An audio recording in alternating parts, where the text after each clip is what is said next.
Days after the death of NASCAR legend Kyle Busch, fans are still reeling. He was set to race at the Coca-Cola 600 at Charlotte Motor Speedway this past weekend before he was hospitalized. Instead, his memory was honored at the race this weekend. His entire family in attendance. Fans say they are mourning, but they believe carrying on is what Kyle would have wanted. The only way you can honor his memory is to race. You don't stop living in someone's absence. You know, you continue on, you be strong. Kyle has dealt with loss, other drivers prior, and Kyle said, if it ever happens to me, let's race. Line up and do what I love to do. And that's the best way we can go about it, is to race in honor and memory of him. Kyle Busch died from complications of severe pneumonia that progressed into sepsis. He was just 41 years old. Our 9 News health expert, Dr. Kyle Busch, is joining us to talk about this. So we've heard of this, but that seems like impossible to believe somebody 41 dies of this. It is very hard to believe. So let's talk about what sepsis is. It's an infection gone awry, essentially. Okay. So it can be triggered by a bacteria, a virus, a fungus, really any kind of infection. But when it progresses into the bloodstream, or when it causes the immune systems to start damaging the organ, so the reaction of the immune system, essentially does you in, you start having organ damage and organ shutdown. And so for Kyle, I mean, he was only 41 years old, as you said, and it's unusual for us to see a 41-year-old die from sepsis, because one of the biggest predictors of risk in sepsis is usually in older age. Yeah. Is it common for pneumonia to lead to sepsis? So that is the most common cause of sepsis. Now, to be clear, every pneumonia is not going to lead to sepsis. In fact, most pneumonias are just outpatient. They're what's called community-acquired pneumonias. They resolve on their own.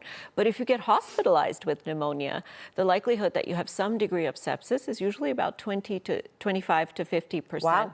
And in medical school, they taught us we should have something called a sepsis score. So when someone comes into the hospital, whether it's a pneumonia or urinary tract infection, even a skin infection, we give them what's called a sepsis score, because the earlier we catch it, the better they do with it. So if they start to show signs of organ dysfunction, heart rate going up, blood pressure going down, kidneys misbehaving, liver misbehaving, we treat them early and aggressively, and that's how we can turn them around. So they can, there is treatment. But I got to get back to the pneumonia thing, because first of all, you don't think of younger people getting that, but it does happen.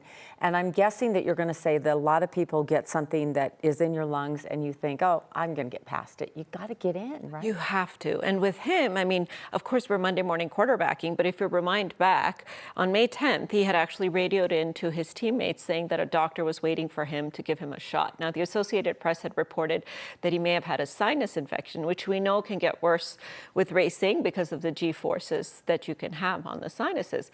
And then, you know, he won a race after that, but fast forward just a few days later, you know that racing puts a stress on your organs as it is. You know that when you have an infection, doing a race probably is not the best idea. And we know that pneumonia compromises your lungs' ability to deliver oxygen to your tissues, which you need when you're racing, because you're amped up and your organs need, you know, more oxygen. So you fast forward 10 days later and they found him coughing up blood, having a fever, and nearly passing out and being unresponsive, and sadly passed away just a day later. Such an awful tragedy. 41-year-old athlete.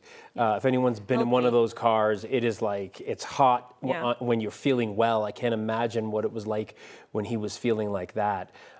You say it's treatable. How do you treat sepsis? It's called goal-directed therapy. So we actually have a protocol where we sometimes even put a catheter and measure the pressures, but you give them fluids, you give them antibiotics, you put them in the intensive care unit, you measure their urine output so that you know exactly what their organs are doing. You're tracking their blood every few hours to see how much acid they have. Very clear, goal-directed protocol can turn sepsis around very quickly. Now, it's interesting because we talked about him being only 41. Some people actually have a genetic predisposition that makes them more likely to go into sepsis or septic shock. Also, of course, the infection itself, depending on what type of bacteria or virus it was. We know during COVID, we lost a lot of people from sepsis from COVID. So it's not clear what type of pneumonia he had, bacterial or viral, whether he had a genetic predisposition, but these are all factors that you would think about even in a healthy person that could cause sepsis. Wow. Well, it certainly is something no one will forget anytime soon, because it's really devastating, and hopefully people will start paying close attention. But the message here is don't tough it out. It's just a urine infection, it's just a cold, it's just a flu, it's just a sinus infection.